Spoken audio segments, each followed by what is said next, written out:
U.S. housing market a big topic in 2020 election. For most of recent American history, presidential campaigns have largely overlooked the question of housing. It's subject to local zoning laws, and to have federal-level arguments about the topic, the thinking goes. Even after that's changing in 2020 in a big way. The Democratic presidential field is to ease the plaguing America's most prosperous cities. Offered by C rapidly are even melting a decades-long aversion to having government itself build public housing, rather than incentivizing developers through senior.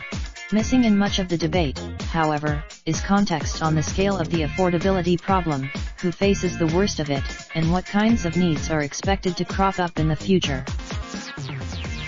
For more than 30 years now, Harvard's Joint Center for Housing Studies has put out a comprehensive report on those questions. Released Tuesday, Race the Reality of the Housing Market in America in 2019. The most difficult obstacles to housing construction are the availability of labor and the cost of land in urban areas close to jobs.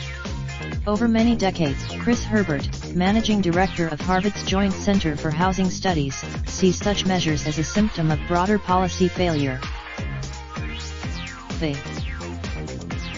Ultimately, Herbert thinks, the private market will have to step up and deliver the kinds of housing units that people want and can afford, rather than simply building for the high-end luxury market, which has been the case for much of the post-recession era. And companies can, theirs. Raindrops, drop top, top smoking, no cooking the hot pot. I keep fucking on your bitch, yeah, that.